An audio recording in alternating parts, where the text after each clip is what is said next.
Hello, and welcome back to another episode of the Modern Cyber Podcast. I am thrilled to be joined by somebody that I've had the pleasure of interviewing before in the past, and it was so much fun that I had to ask her back on, and she was gracious enough to take the time to join us today. And we've got a great conversation teed up on something that we're going to get into in just a minute that I think is a pet topic of hers, where she's got a strong opinion. I had a reaction to it, and that's really more than anything what led me to invite Christine Bejerasco to join us again. Christine is the Chief Information Security Officer at WithSecure. She previously had become the Chief Technology Officer of WithSecure, and she's got more than 20 years in the cybersecurity industry, starting during the era of network worms. I myself also started during that time frame. I had my share of worms, my share of Melissa and I love you viruses and all of the terribleness that went along with it. But Christine has stayed really hands-on in this cybersecurity profession. She's seen the threat landscape evolve with the technology evolution that's gone on. She's worked as a hands-on researcher. She's worked as a leader of diverse global teams with really varied backgrounds. And I think because of all of that experience, she's got a really unique perspective on everything that she's seen. She is a regular speaker at events and conferences on cybersecurity topics, and I am delighted to welcome her to the podcast. Christine, thank you so much for joining us today. Thank you for having me, Jeremy. Awesome. Now, the topic that I kind of teased in the intro that I had a strong reaction to when I read your recent essay about it is exposure management. So before we get into it, let's just hear from your side. What is exposure management? And then I guess, follow-up question, why is it an important concept in today's cyber landscape? Well, exposure management could really be defined into many things, but from my perspective, it is all about managing and ensuring that the potential entry points and the touch points from your estate where threat actors, especially coming from externals, are able to infiltrate and get into your assets, are then controlled, are managed, and as much as possible, the risks behind it are mitigated. Now, I believe this is quite important, and to be honest, the time for doing this, for getting into this type of cybersecurity measures is actually already right, like at the moment, or maybe sometimes even already overdue. Because if you look back at the past 20 years, the evolution of different technologies, the exponential growth of different technologies that we have been so good. Like different organizations and even individuals have been so good at adopting new technologies, but have been so bad at deprecating old ones. Now, because of that, we just pile off new technologies on top of the older ones, and the complexity and the attack surface that we have has exploded. And if you think about what are the measures that we have to make sure that this attack surface is managed, maybe we have vulnerability management. And the bigger your attack surface is, the more software you have or hardware that you have to manage, the more vulnerabilities you have listed there. And the way that we measure or score those vulnerabilities may not exactly be very helpful or actionable for organizations. So from an exposure management perspective, would you say that if I look at vulnerability management, and this is exactly where I had kind of the reaction that I had to what I wrote. And by the way, my reaction was, yes, you're right, it's overdue. Why aren't more organizations thinking about their risks in this way? Because to go on a slight tangent for a second, vulnerability management is something that has been around for 20 years as an overall, let's say, cyber strategy. And for those who aren't really familiar, what it refers to is hey, I've got my Mac operating system here, and on that, on my Mac, my MacBook Air, I've got 1,000 pieces of software installed, and of those 1,000 pieces of software, 500 of them have known vulnerabilities. But the customer experience around vulnerability management has tended to be quite poor, because most customers are going to end up with a list of vulnerabilities that is,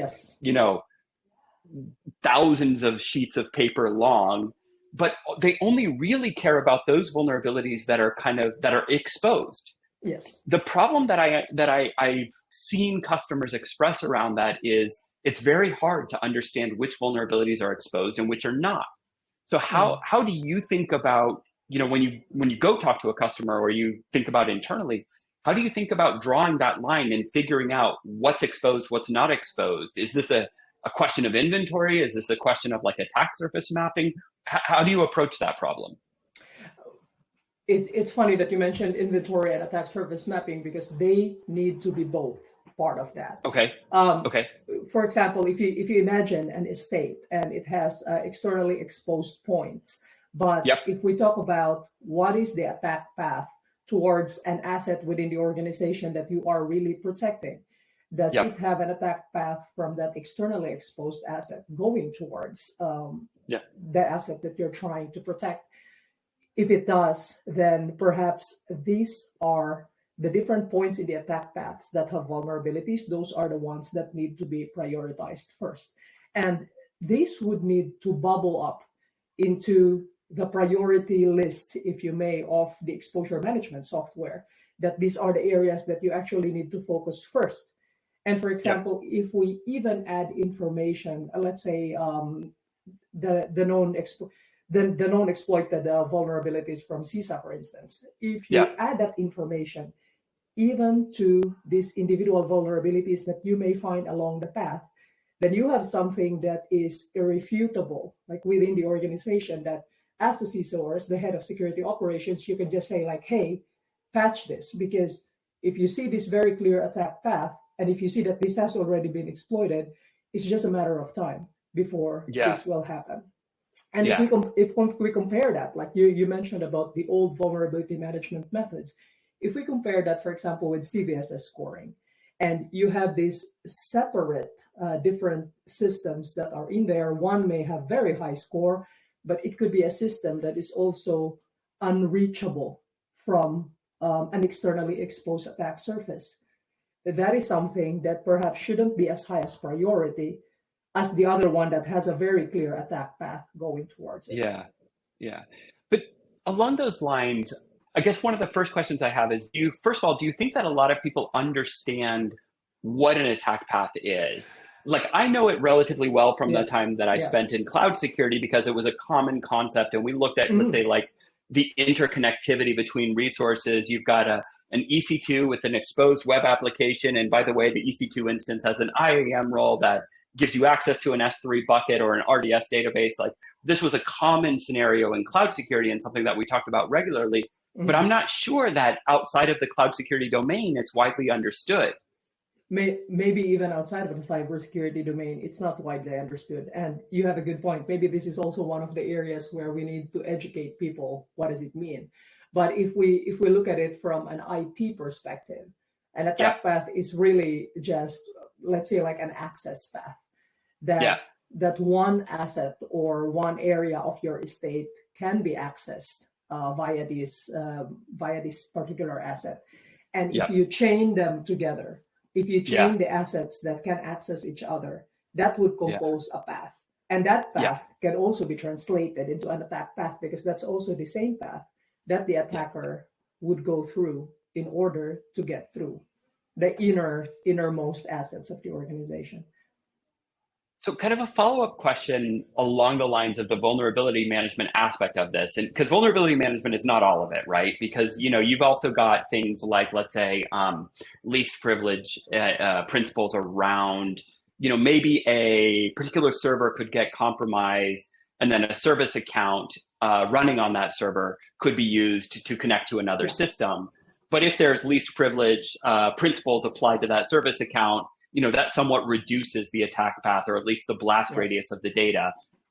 Unfortunately, far too often we see service accounts very widely provisioned, often with admin rights, often like 90% in my experience, often. But fair enough, vulnerability management is not all of it. One of my questions for you is, like, as you think about the vulnerability management piece of exposure management, how do you think about automated patching in modern 2024 plus 2024 and beyond? Because historically, I know there's been this kind of argument that, two arguments. One is that vulnerability management is the domain of cybersecurity, patching is the domain of IT. So that's one thing. And second is, I can't do automated patching because I might break production. And so like I'm curious your thinking around that in the modern landscape that we're in, either or both points. Um, I would say that this really is not sort of like a technical thing rather than a comfort thing for different Okay. organizations. So, for example, we may have organizations, let's say like in the financial sector, who, whenever I have had discussions with them and have encountered them, most of the time they would really want to have full control over the patching experience. But these are also the organizations who have enough resources to handle all of these different patchings. And they are also the ones who can really deploy and properly do the patches in a priority order that's necessary. They're the ones who have the right kind of tooling, etc., because they do have bigger budgets. Yeah. Now, the challenge is when organizations who may not have a bigger security team or even like enough security team or even IT team to perform these patches would subscribe to the same methodology, that they would say that they would want to be in control. What happens in the end is that we get a pile of these different vulnerabilities and patches that are never applied. So I would say that they would need to define it on a per asset level. And Okay. it needs to be a journey for them as well, because I don't believe that it can be binary, since like as people, they would really be very uncomfortable to switch Yeah. this Yeah. to just like fully patch. But I also don't believe that it is sustainable for these organizations to just rely purely on like manual patching. Manual patching. So Yeah. they would need to work, like for instance, a lot of them may be working with managed service providers who may be helping them perform this patching. They need to have the right kind of agreements that, okay, what kind of measures then can they do? Where are the areas where they are pre-authorized to already perform these things? What are the issues? And if there's a need to call someone, if something fails, then they would do that.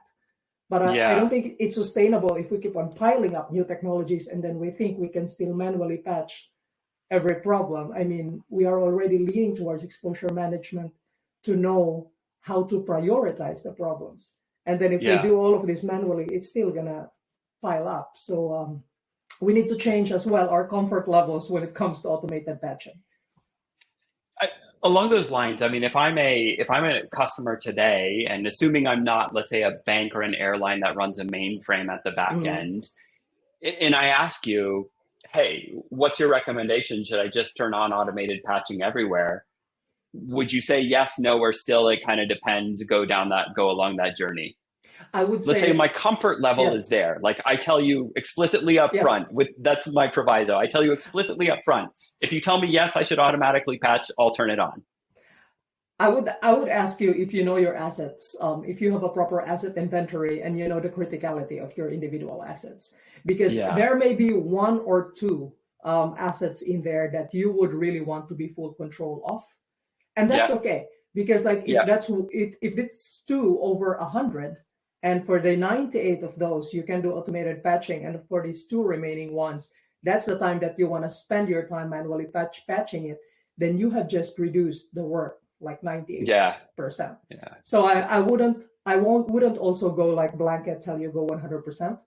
But Yeah. if you have a proper inventory and like listing of the criticality of your asset, then I think you would be much better to make an informed decision on which ones to go Yeah. for. That makes total sense. I was earlier today over lunch, I was chatting with somebody about Log4j Okay. and how easy or difficult it was for various organizations to kind of manage that. And the point that you just made around understanding the asset inventory, not just, let's say, the hardware or the virtual Mm, machine asset inventory, but the software asset yes. Yeah. inventory is I think actually more critical than your hardware inventory. Because like, we mostly live in a software defined world. Even if you're running your own data center, chances are you're running some kind of hypervisor. And you're not doing, bare metal physical hosts at Yes. this point, so but we were going through kind of a case study on Log4j patching. And the first thing that was said was we had access to all of our code repos for all of the software that we produce. And we were able to search those code repos for every instance of Log4j and for the version of Log4j that was deployed in every environment. And they used that as the basis for rolling out an automated patching process of a new version of Log4j that contained the fix for that vulnerability, Log4Shell. And they were able to get, something like 80% of their estate patched in less than 12 hours. Now, this is a super sophisticated, like very technically advanced organization. I don't expect everybody to be able to have that. But exactly what you said, they had that asset inventory, or they had access to data that gave them that asset inventory, and then they were able to act upon it. Yeah. I'm curious, when you think about other aspects of the exposure management chain, so we think about, we've talked about vulnerability management a bit. We've talked a little bit about, let's say, the external exposure. We've talked a little bit about principles of least privilege for identity resources that kind of connect various things. What are some of the other, let's say, hot button areas that you need to think about in this? Like, what are other big points of exposure for people to think about? There's one thing that perhaps is not really very much covered by current exposure management organizations, and this is third-party exposure. So think about it. A lot of the software that we may use today could be software as a service. And one organization could have hundreds of these different software as a service, sort of like assets that they utilize within their organization. And they may be on different levels of criticality, because, for instance, you may have a CRM with customer data, which would have really good protection. Super sensitive. Exactly. And for example, you may have Workday as an ERP, etc. But you may also have something which just has data that's not really that sensitive. So the question then becomes, is that the management of this third-party risk, what type of third-party organizations are our organizations in bed with?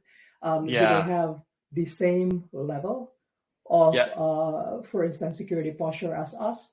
Or is it so that we end up reducing our security posture if we put in our sensitive information in their estate?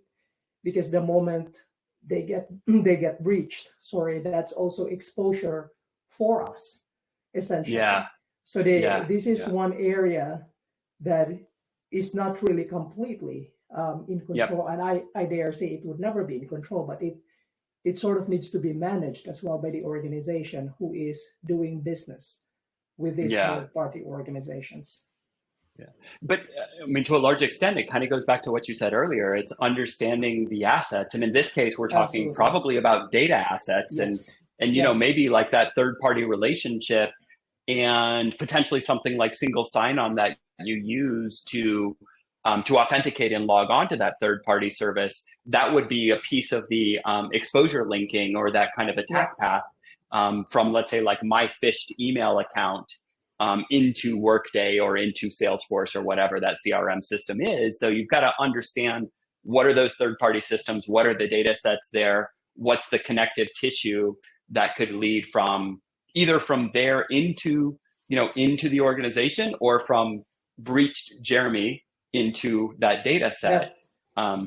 Exactly. And even beyond that, if we go further, for example, if this third-party organization may be breached and your data is impacted, do they have an obligation to inform you? Or would it be so that I will just be surprised that the cyber criminal has already been informing me that, hey, I have your data, and then you can pay this much Bitcoin for a ransom. I mean, I would really love to sort of like get our digital plane into a mode where, when it comes to third-party risk, when it comes to like how we deal with our vendors and how they deal with us, that there is sort of this obligation that even contractually we can even put in place, that whenever there's an incident, let's work together. Whenever there's an incident, let me inform you so that I can already manage my potential exposure, whether that's a PR exposure. Later on, I can prepare before it even potentially goes out.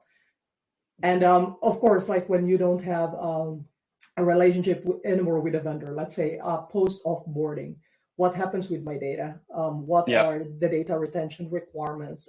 That could also be potentially a liability for my organization if that's not properly handled and deleted. So those are some of the things that honestly keeps me up at night occasionally. Yeah.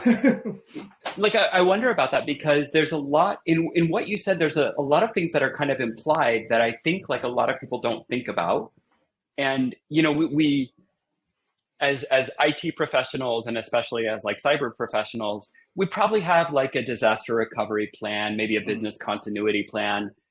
For you on the security practitioner side, I'm sure you have incident response plans for various things, in case of X, do Y.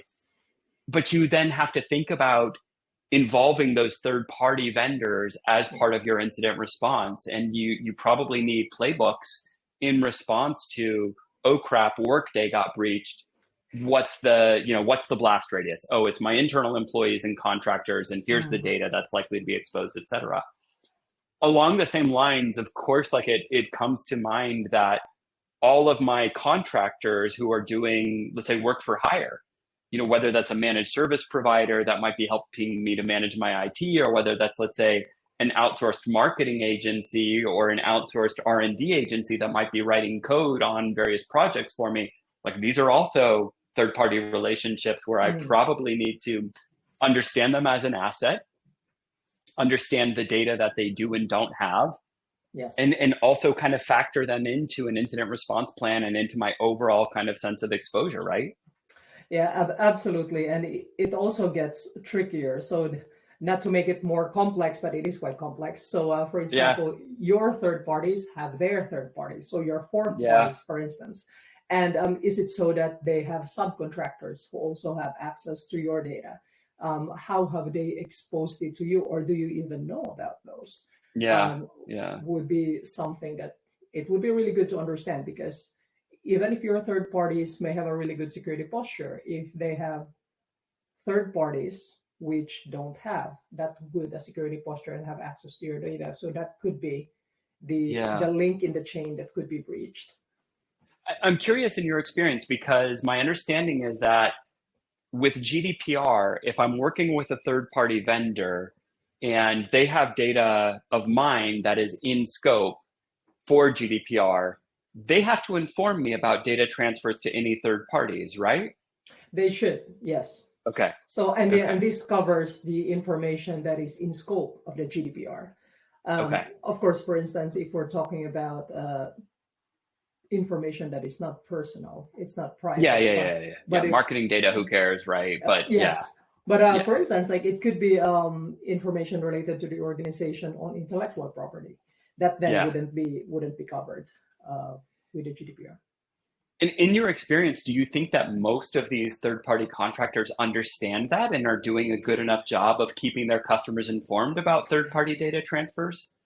Well, unfortunately, most of the time, no, because it's quite rare that this truly happens. But with organizations that they have, for instance, like with GDPR, they have a proper presence in Europe, and they have people, they have like DPOs, they're like data privacy officers, and they have people who are really looking into this as their day job. Of course, they are more conscious, and we get more communication coming from those organizations. But we don't always work with organizations of that size or with that much resources as well. And I also don't think that we should like lean towards just favoring organizations of those size and reach. Otherwise, we will have problems in market dynamics as well. And we limit the capabilities that we might be able to leverage. So we also hinder innovation, especially with like more agile, newer companies. But at times, like it is challenging to work with regulations, but you can also see the value of regulations when it comes to really enforcing these things and keeping people's data private and a little bit more secure. And it's interesting because like I haven't lived in Europe since 2008 personally. I am subject to GDPR, both in the sense of being a European citizen, but also in the sense that we, FireTail, we have offices in Ireland and Finland. And, we run the company on a kind of global GDPR standard. And I've seen some American companies adopt that as an approach as well. If they realize, hey, we're going to have to spend all this effort to bring ourselves to GDPR compliance anyway because of a strong business presence in Europe. Let's just make that our global standard. At the same time, the initial energy and momentum that there was around creating consumer privacy in the US has kind of died. You know, there's California and then Virginia and a couple of other states that have implemented things. But what I have seen in the US, to your point, is two things. One is HIPAA created this thing called a Business Associates Agreement, BAA. And this is for healthcare data in the US. And it kind of created this daisy chaining effect of like anybody that I share HIPAA regulated data or, you know, data in scope for HIPAA has to sign up to the same set of requirements. And recently what we've seen is basically an inheritance of SOC 2. And so, you know, if you want to serve larger customers, you pretty much have to have a SOC 2 certification at this point. And you may or may not even be processing data that's sensitive at all. But, you know, it seems like there's a lot of kind of risk management around, I'm only going to work with vendors who meet that minimum security requirement. I'm curious, like, is this a good thing? Is this a bad thing? Like, what's your gut reaction? To be honest, I think it's a very good thing. Because if I look back at the past 20 years as well, before these regulations and before these requirements came into play, there is sort of like a laissez-faire attitude that we can pretty much do what's necessary, what we believe we can do. It's a very feature-oriented world: move fast, break things, push it out there. Yeah. And we got a lot of technologies out there, but it also became part of the problem. And even though cybersecurity and different cybersecurity organizations have been preaching at the pulpit about you need to secure these things because there are cyber criminals doing this and doing that, and there's still this feeling from different organizations that maybe they can escape the cyber crime and maybe they're immune. I mean, of course, those who were hit eventually had better security posture than the others. But then regulations came. And when regulations came into play, I mean, people, of course, they weren't very happy at the beginning, but now they need to play on a whole new level. And it elevated, like it tried to pull everyone onto a minimum level where you can really secure the data of your customers, for example, in the case of GDPR. And even with other regulations when it comes to security, and even now with DORA, actually, like this is going to be for the financial sector, but hey, how many organizations serve the financial sector? They would need to then make sure that they can serve their customers and keep them compliant.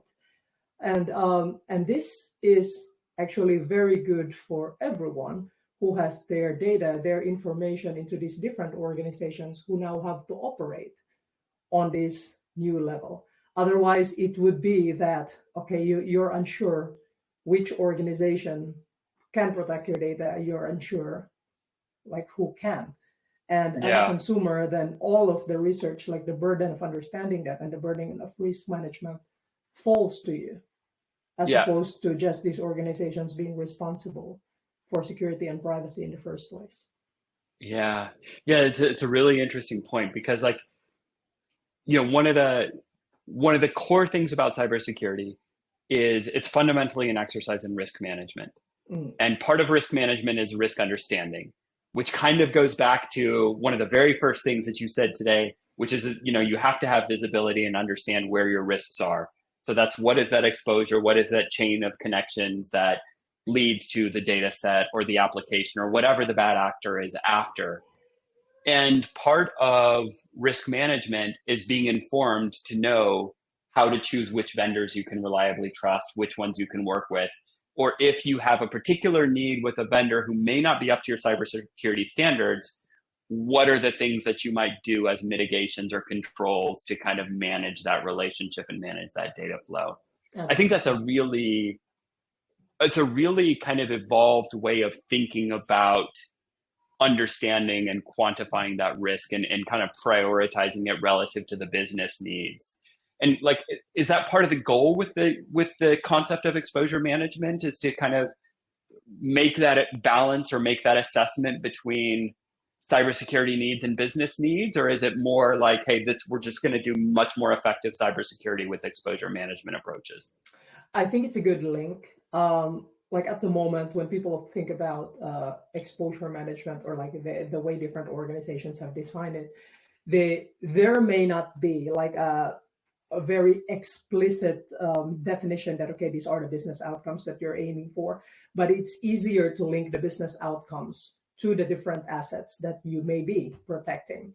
So for example, if people would understand what is the business strategy over the next 3 to 5 years, where's the business heading towards, and then what are the risks that are behind those business outcomes, it's easier to see where are the assets that those risks are actually tied to.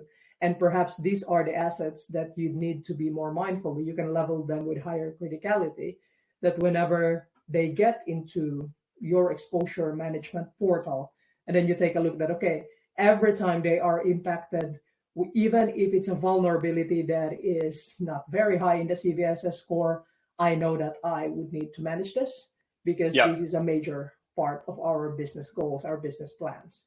So Yeah. this can help people think, like elevate their thinking towards a little bit more related to the business outcomes. And of course, if there's an organization who would like to link the business outcomes directly in the their exposure management portal, like so to speak, however that may look like, it would be very much easier for the security teams to also understand, not just to think every day about what are the technical measures they can do, but also think of how they are contributing towards the business with the different assets that they are protecting and doing. Yeah. Awesome. We've only got a couple minutes, and I have one other question on a separate but Okay. related to cybersecurity topic that I did want to bring up with you. I know recently in Europe there's this new NIS2 directive or standard or whatever you want to call it. What you as a chief information security officer, you must have had a chance to look at this and kind of understand at a high level what it's trying to establish.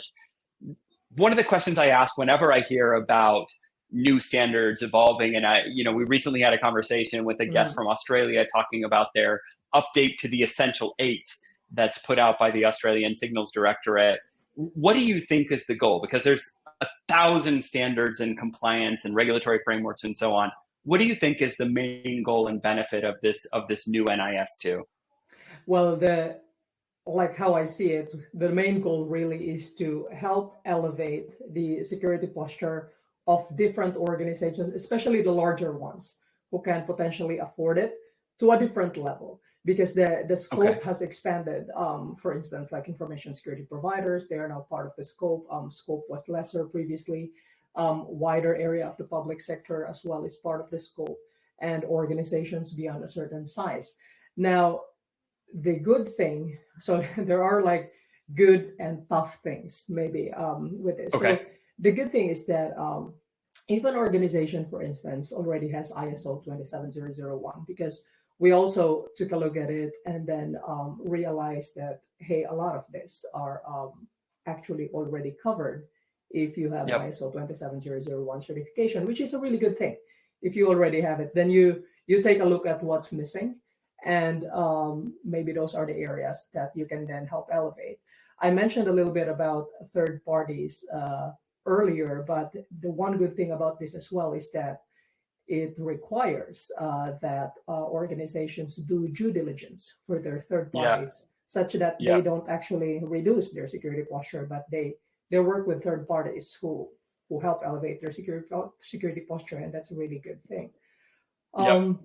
But there are painful points. I mean, one particular thing sort of that we're not 100% sure how this has been like defined is the reporting of material incidents or significant incidents.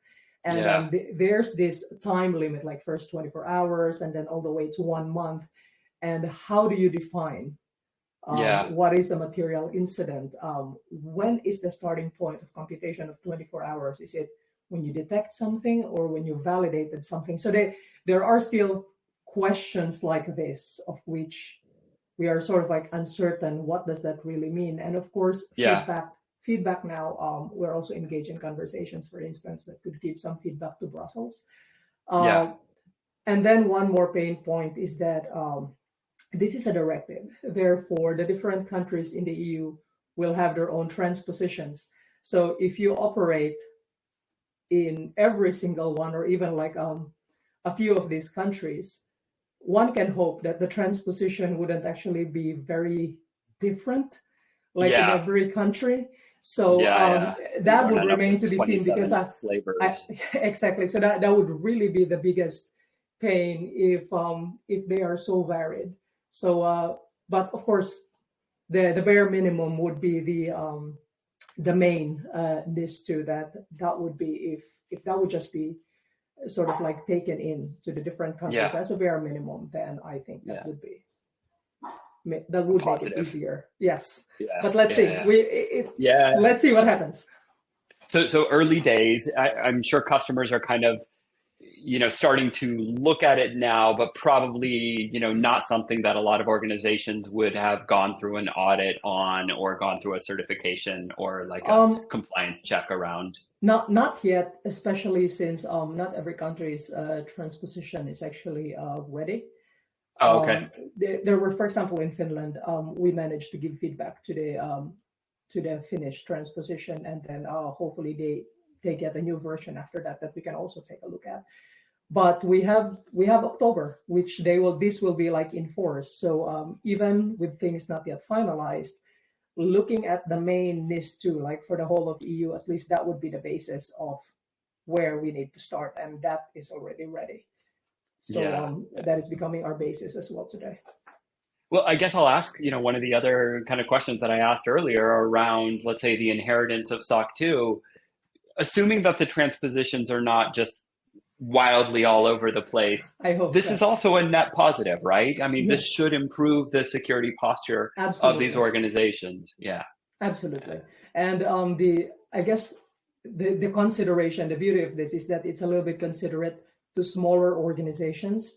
Even the Finnish transposition was actually putting in some euro values in there, that how much it would potentially cost if you do this, etc. Okay.